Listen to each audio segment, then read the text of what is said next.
আসসালামু আলাইকুম। ফারজানা নাহিদ জানাচ্ছি এনটিভিতে দেশের খবর। ক্রাউন সিমেন্ট শিরোনাম দেখছিলেন, নিয়ে যাব পুরো খবরে। প্রধান নির্বাচন কমিশনার এএমএম নাসির উদ্দিন বলেছেন, কবে নাগাদ নির্বাচন হবে তার দিনক্ষণ এখনই বলা যাবে না, তবে গুরুত্বপূর্ণ কিছু সংস্কার শেষে এবং ভোটার তালিকা প্রণয়ন করে অবাধ, সুষ্ঠু এবং নিরপেক্ষ নির্বাচন নিশ্চিত করা হবে। দুপুরে সুপ্রিম কোর্টে শপথ গ্রহণ শেষে সাংবাদিকদেরকে তিনি এসব কথা বলেন। পরে প্রধান নির্বাচন কমিশনার সহ অন্যান্য কমিশনাররা নির্বাচন কমিশন সচিবালয়ে যান। রিপোর্টে আরও জানাচ্ছেন হাসান জাবেদ। সুপ্রিম কোর্টের জাজেস লাউঞ্জে প্রথমে প্রধান নির্বাচন কমিশনার এএমএম নাসির উদ্দিনকে শপথ বাক্য পাঠ করান প্রধান বিচারপতি সৈয়দ রেফাত আহমেদ। পরে অন্য 4 নির্বাচন কমিশনার মোহাম্মদ আনোয়ারুল ইসলাম সরকার, মোহাম্মদ আব্দুর রহমানেল মাসুদ, বেগম তহমিদা আহমেদ ও অবসরপ্রাপ্ত ব্রিগেডিয়ার জেনারেল আবুল ফজল মোহাম্মদ সানাউল্লাহকে শপথ পড়ান প্রধান বিচারপতি। শপথ গ্রহণ শেষে সাংবাদিকদের মুখোমুখি হন প্রধান নির্বাচন কমিশনার। দেশের মানুষ ভোটাধিকার থেকে বঞ্চিত। আমি তাদেরকে একটা free, fair and credible election দেওয়ার জন্য প্রতিশ্রুতিবদ্ধ। এই কনস্টিটিউশনটা যদি ঠিক না হয় তাহলে আমাদের যাত্রা তো আমরা এলোপাতারি হয়ে যাবে। কনস্টিটিউশন রিফর্মস কমিশনটা কাজ করছে, সুতরাং এটাও শেষ হোক, সব সুপারিশগুলো আসুক। আমাদের নিয়ত সহি, উই আর কনফিডেন্ট ইনশাআল্লাহ we will be able to deliver. কবে নাগাদ নির্বাচন করা হবে এবং আওয়ামী লীগকে নির্বাচনে আনা হবে কিনা এমন প্রশ্নেরও জবাব দেন সিইসি। অনেক বিতর্ক চলছে, আপনারাও দেখতে পারেন দিনক্ষণ দিয়ে তো এখন বলা যাবে না। দিনক্ষণ দিয়ে এটা এখন কিছু বলা যাবে না। আমরা কিছু রিফর্ম যেগুলো দরকার আছে সেগুলো করে আগে আমি দায়িত্বটা নেই, এটা বুঝে নিই। বহু চ্যালেঞ্জ দেখেছি এবং ইনশাল্লাহ সাকসেসফুলি মোকাবেলা করেছি। চ্যালেঞ্জ মোকাবেলা করার সাহস এবং অভিজ্ঞতা আমার আছে, সুতরাং আমি ইনশাল্লাহ যে কোনো ধরনের চ্যালেঞ্জ আসুক সংশ্লিষ্ট সবাইকে নিয়ে ইনশাল্লাহ we will overcome those challenges. পরে 4 কমিশনার সহ প্রধান নির্বাচন কমিশনার আগারগাঁওয়ে নির্বাচন কমিশন সচিবালয়ে যান। সেখানেও সাংবাদিকদের সাথে মতবিনিময় করে নতুন নির্বাচন commission. Hasan Jabed, NTV news, Dhaka. নিষেধাজ্ঞা প্রত্যাহারের দাবিতে রাজধানীর বিভিন্ন সড়কে বিক্ষোভ করেছে ব্যাটারি চালিত অটোরিকশা চালকেরা। এতে বেশ কিছুক্ষণ স্থবির ছিল নগরীর বেশ কয়েকটি সড়ক। 2 ঘণ্টা ধরে জাতীয় প্রেসক্লাবের সামনে অবস্থান কর্মসূচি থেকে দাবি তুলে ধরেন তারা। দাবি মানার আশ্বাসে কর্মসূচি স্থগিত করে রিকশা শ্রমিক ইউনিয়ন। নূর হোসেনের রিপোর্ট। অটোরিকশা নীতিমালা প্রণয়ন, রিকশার লাইসেন্স প্রদান সহ 12 দফা বাস্তবায়নের দাবিতে প্রেসক্লাবের সামনে অবস্থান কর্মসূচি পালন করে রিকশা ভ্যান শ্রমিক ইউনিয়ন। রাজধানীর বিভিন্ন স্থান থেকে মিছিল নিয়ে এতে যোগ দেয় অটোরিকশা চালকেরা। মূল সড়কের বাইরে অলিগলিতে অটোরিকশা চালানোর অনুমতি চান তারা। দায়িত্বশীল অবস্থান থেকে আশ্বাস চাই, এই মামলা প্রত্যাহারে সরকার আপিল করবে। 2, এই গাড়ি চলাচলের যেই নীতিমালা প্রণয়ন দরকার, ড্রাইভিং লাইসেন্স দরকার, গাড়ির লাইসেন্স দরকার, রুট পারমিট দরকার, সেই রুট পারমিটের ব্যবস্থা করবে। আমরা শান্তিপূর্ণভাবে গাড়িটা চালাতে চাই এবং আমাদের একটা এরিয়া বাস্তব করে দেব যাতে আমরা সেই এরিয়ার ভিতরে চলাচল করতে পারি। আমরা এত গরিব মানুষ ঠিক করে খামো, কিছু করার নাই, ঠিক আছে? হট করে বন্ধ হয়ে গেলে এটা তো চলে না। আমরা মনে করেন সমিতির লুন লইয়া করছি। ডিএমপি কমিশনারের পক্ষ থেকে আলোচনার আশ্বাস দেয়া হলে কর্মসূচি স্থগিত করে শ্রমিক ইউনিয়ন। 2 মাসের মধ্যে সব অটো চালককে লাইসেন্স প্রদানের দাবি তাদের। আমাদেরকে রুট পারমিশন দিতে হবে, অবশ্যই লাইসেন্স দিতে হবে। উচ্চ আদালত থেকে যে নির্দেশনা আসে ওই নির্দেশনার মধ্যে আমরা কাজ করব। তো আমরা আশা করতে পারি একটা খুব ভালো নির্দেশনা আসবে এবং ওই নির্দেশনার আলোকে আমাদের এই অটোরিকশার এই প্রবলেমটা, এটা সমস্যাটা সমাধান হবে। এছাড়া ব্যাটারি চালিত রিকশা বন্ধের প্রতিবাদে রাজধানীর মোহাম্মদপুর, বছিলা, যাত্রাবাড়ি এলাকায় সড়কে অবস্থান নিয়ে বিক্ষোভ করেছে অটোরিকশা চালকেরা। এতে মোহাম্মদপুর মিরপুর সড়ক, প্রেস ক্লাব, পল্টন, সচিবালয় সহ রাজধানীর বিভিন্ন এলাকায় তীব্র যানজটের সৃষ্টি হয়। চরম দুর্ভোগে পড়েন যাত্রীরা। রাজধানী জুড়ে সৃষ্টি হয় অচলাবস্থা। নূর হোসেন, এনটিভি নিউজ, ঢাকা।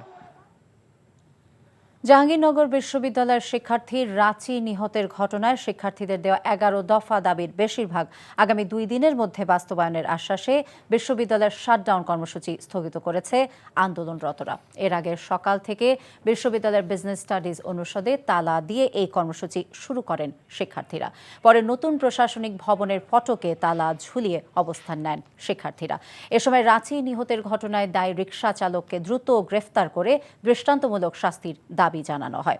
পরে অবস্থানরত শিক্ষার্থীদের সঙ্গে বিশ্ববিদ্যালয়ের উপাচার্য সহ প্রশাসনের কর্মকর্তারা তাদের দাবি নিয়ে আলোচনা করেন। আগামী 2 দিনের মধ্যে বেশিরভাগ বাস্তবায়ন করা হবে প্রশাসনের এমন আশ্বাসে আজকের কর্মসূচি প্রত্যাহার করে তারা।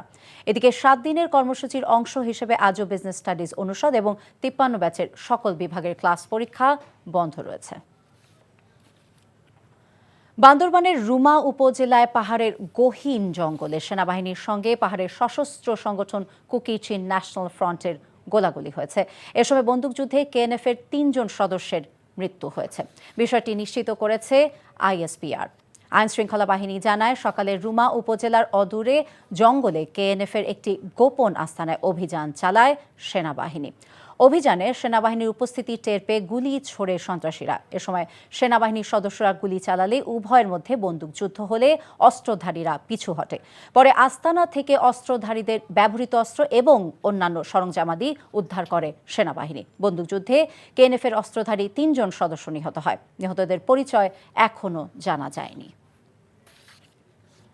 আশুলিয়ার তাজরিন গার্মেন্টসে ভয়াবহ অগ্নিকাণ্ডের 12 বছর পূর্তি আজ।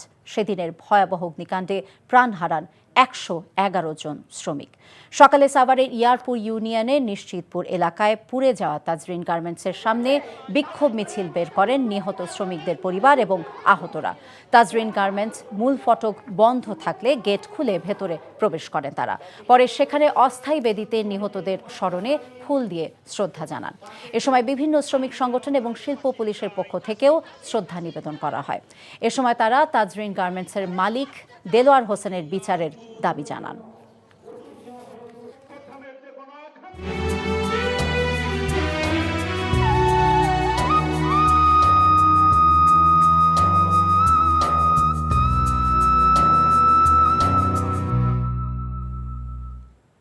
ভবদহ যেন দুর্নীতিবাজ এক শ্রেণীর জনপ্রতিনিধি এবং আমলার জন্য সোনার ডিম পাড়া হাঁস। মানুষের দুর্ভোগকে পুঁজি করে এই চক্রটি হাতিয়ে নিয়েছে হাজার হাজার কোটি টাকা, যে কারণে প্রকল্পের পর প্রকল্প হাতে নেওয়া হলেও জলাবদ্ধতা থেকে মুক্তি মিলছে না। যশোরের দুঃখ হয়ে থাকছে ভবদহ। ভবদহের জলাবদ্ধতা নিয়ে ইমরুল আহসানের 3 পর্বের ধারাবাহিকের আজ দেখবেন শেষ পর্বটি। সাথে ছিলেন খুলনার আবু তৈয়ব এবং যশোরের সাইফুল ইসলাম সজল। ছবি তুলেছেন জামাল হোসেন। এক সময়ের ভরা নদী হরি এখন জীর্ণ শীর্ণ, সংকুচিত হতে হতে পরিণত হয়েছে নালায়। অথচ নদী খননের নামে বরাদ্দ আসে প্রতি বছরই। ভবদহের জলাবদ্ধতার মতো ফুলে ফেপে ওঠে প্রভাবশালীদের পকেট। তবে পানি কমে না ভবদহের, মানুষের দুর্ভোগ থেকে যায় আগের জায়গায়। নদী খনন ও জলাবদ্ধতা নিরসনের নাম করে গত 8-10 বছরেই বরাদ্দ ছিল কয়েক হাজার কোটি টাকা। কাজ হয়নি সিকি শতাংশেরও। বাকি সব টাকাই লুটে নেয় যশোর 5 আসনের সাবেক এমপি স্বৈরাচার শেখ হাসিনা সরকারের মন্ত্রী নারায়ণচন্দ্র চন্দ, প্রতিমন্ত্রী স্বপন ভট্টাচার্য, ঠিকাদার প্রতিষ্ঠান, পানি সম্পদ মন্ত্রণালয় ও পানি উন্নয়ন বোর্ডের কর্মকর্তারা। 80 সাল থেকে যে প্রকল্প নেওয়া হয়েছে, এই প্রকল্প জনগণের মত নিয়ে করা হয়নি। এই যে কারণে পানি উন্নয়ন বোর্ড এখানে এইটাকে জিয়ে রেখে টাকা হরিলুট করেছে, লুটপাট করেছে। এই পানিবন্দীকে পুঁজি করে একটি মহল সরকারি পর্যায় থেকে বিভিন্ন সময় বিভিন্ন বরাদ্দ এনেছে এবং সেটা সঠিকভাবে তারা কাজ করেনি, তাদের পকেটস্থ করেছে। মূলত এই ভবদহের কোনো উন্নয়ন হয় নাই। আমি চাই যে যারা এই লুটপাট করেছে বিগত দিনে হাজার হাজার কোটি টাকা, এই লুটপাট যারা করেছে তাদের বিচার হোক। 10 লাখ মানুষের ভাগ্য নিয়ে 9-6 এখানেই শেষ নয়। যে নদী খনন করার কথা ছিল সেখানেই গড়ে তোলা হয়েছে আশ্রয়ণ প্রকল্প। খুলনার ডুমুরিয়ায় নদীর সীমানার ভিতরেই তৈরি করা হয়েছে একাধিক আশ্রয়ণ প্রকল্প।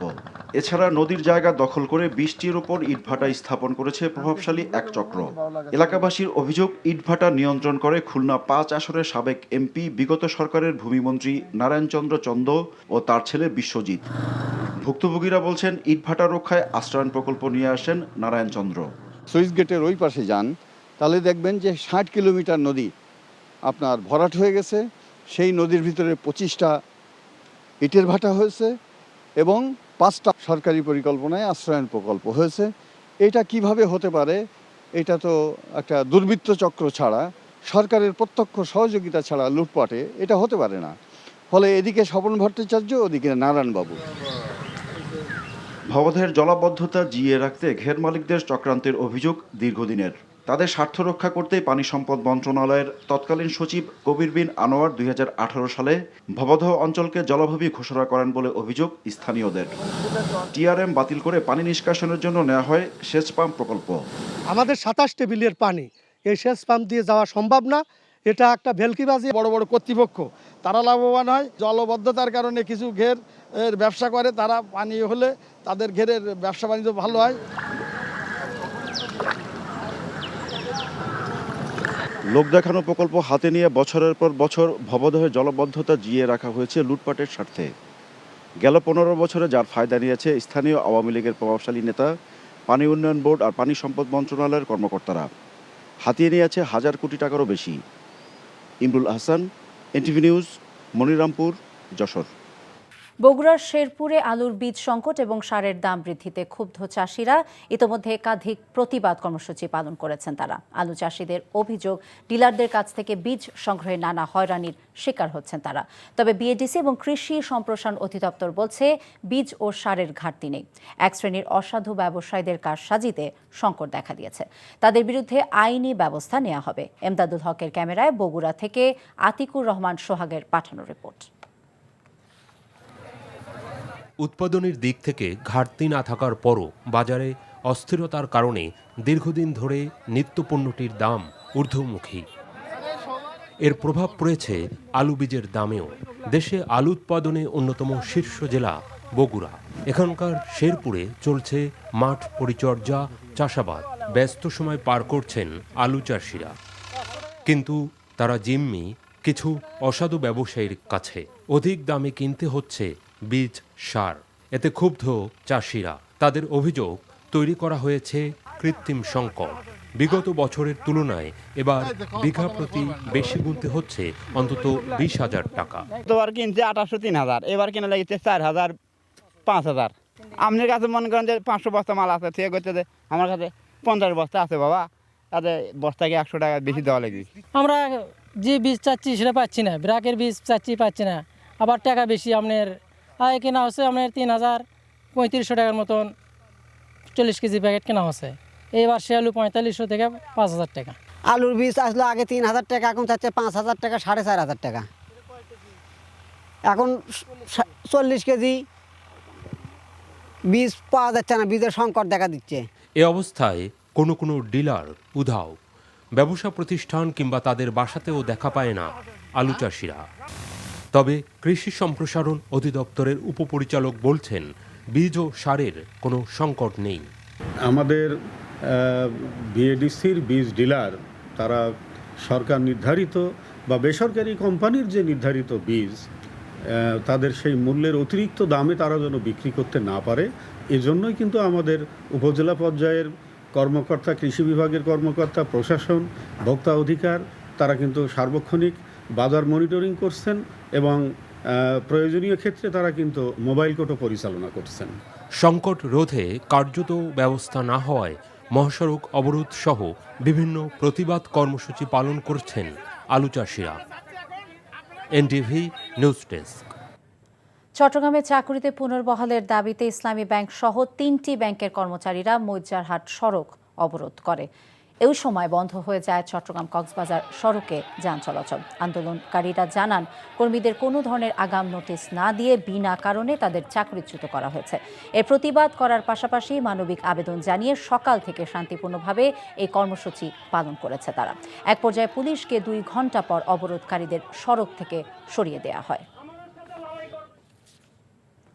নাটোরের স্থানীয় বিএনপি নেতাকর্মীদের মারপিটের শিকার সাবেক ছাত্রলীগ নেতা উজ্জ্বল কুমার মণ্ডলের পরিবারের সাথে দেখা করেছেন বিএনপির যুগ্ম মহাসচিব রুহুল কবির রিজভী আহমেদ। বিএনপির ভারপ্রাপ্ত চেয়ারম্যান তারেক রহমানের নির্দেশে দুপুরে রিজভী আহমেদ নাটোরের বড়াইগ্রাম উপজেলার কালিকাপুর গ্রামে যান। সেখানে মারপিটের শিকার বনপাড়া পৌর ছাত্রলীগের সাবেক সমাজ কল্যাণ বিষয়ক সম্পাদক উজ্জ্বলের পরিবারের সাথে কথা বলেন এবং বিএনপির পক্ষ থেকে সহযোগিতার আশ্বাস দেন। রিজভী বলেন, কেউ যদি অপরাধী হয় তার বিরুদ্ধে আইনি ব্যবস্থা নেবে সংশ্লিষ্ট কর্তৃপক্ষ। প্রজনন মৌসুমে ইলিশ না ধরার মডেল সৃষ্টির পর এবারে দেশব্যাপী দ্রব্যমূল্য নিয়ন্ত্রণের মডেল উদ্ভাবন করেছেন বিশিষ্ট গবেষক এবং নৌ পরিবহন মন্ত্রণালয়ের যুগ্ম সচিব কাজী আবেদ হোসেন। দুপুরে মোংলা বন্দর কর্তৃপক্ষের মিলনায়তনে সাংবাদিকদের মাঝে তিনি তার দ্রব্যমূল্য নিয়ন্ত্রণের মডেল উদ্ভাবন তুলে ধরেন। এটি দেশব্যাপী বাস্তবায়ন করা গেলে সরকার দ্রব্যমূল্য নিয়ন্ত্রণে সফল হবেন বলেও মনে করেন তিনি। তার এই উদ্ভাবন মোংলা বন্দর কর্তৃপক্ষ থেকে নৌ পরিবহন মন্ত্রণালয়ে পাঠানোর পর সেটি বাণিজ্য মন্ত্রণালয়ে পাঠানো হয়েছে। নওগাঁর পত্নীতলায় এসএসসি পরীক্ষার্থী মোস্তাফিজুর রহমান হত্যা মামলায় আসামিদের দ্রুত গ্রেফতার এবং বিচারের দাবিতে আন্দোলন করে ছাত্র জনতা। সকালে পত্নীতলা উপজেলার মধইল বাজারে জড়ো হয়ে সড়ক অবরোধ করে আন্দোলনকারীরা। বলেন, মধইল বিএল উচ্চ বিদ্যালয়ের এসএসসি পরীক্ষার্থী মোস্তাফিজুর রহমানকে পূর্ব শত্রুতার জেরে হত্যা করা হয়। নিখোঁজের 8 দিন পর 14 নভেম্বর গ্রামের পাশের একটি ধান খেতে খণ্ড খণ্ড মরদেহ পাওয়া যায়। এ ঘটনায় পত্নীতলা থানায় হত্যা মামলা দায়ের করে নিহতের স্বজনেরা। কিন্তু আসামিরা গ্রেফতার না হওয়ায় বিক্ষুব্ধ জনতা নওগাঁ সাপাহার আঞ্চলিক সড়কে অবরোধ করে। পরে পুলিশকে আশ্বাস দিলে আন্দোলন তুলে নেয় ছাত্র জনতা। পুলিশ প্রধানের নির্দেশনা সত্ত্বেও সাভারে মিথ্যা মামলায় নিরীহ মানুষদের হয়রানি করা হচ্ছে বলে অভিযোগ করেছে হেফাজতে ইসলাম বাংলাদেশ। বৈষম্য বিরোধী ছাত্র জনতার আন্দোলনকে ঘিরে মামলা বাণিজ্যে গভীর উদ্বেগ জানিয়ে হেফাজত বলেছে, এমন অবস্থা চলতে থাকলে কঠোর আন্দোলন গড়ে তোলা হবে। ঢাকা জেলা উত্তর হেফাজতের নায়েবে আমির হাফেজ মাওলানা নূর মোহাম্মদকে হয়রানিমূলক মামলায় গ্রেফতারের অপচেষ্টার প্রতিবাদে উপজেলা প্রশাসন এবং জেলা পুলিশ কর্মকর্তাদের কাছে স্মারকলিপি প্রদান শেষে একথা বলেন হেফাজত নেতারা। সম্প্রতি হেফাজতের ঢাকা জেলা উত্তরের নায়েবে আমির হাফেজ মাওলানা নূর মোহাম্মদকে সাভার মডেল থানা এবং আদাবর থানায় দায়ের করা 2টি মামলায় আসামি করা হয়। কক্সবাজারের চকরিয়া উপজেলার হারবাং এলাকায় দুস্থ এবং অসহায়দের মাঝে শীতবস্ত্র বিতরণ করা হয়েছে। সকালে বেসরকারি একটি উন্নয়ন সংস্থার উদ্যোগে উপজেলার হারবাং উচ্চ বিদ্যালয় মাঠে অনুষ্ঠানে প্রধান অতিথি ছিলেন ঢাকায় নিযুক্ত সংযুক্ত আরব আমিরাত দূতাবাসের ফরেন অ্যাফেয়ার্স ডিভিশনের পরিচালক রাশেদ মোহাম্মদ আল জিয়াবি। পরে 800 পরিবারের মাঝে শীতবস্ত্র বিতরণ করা হয়।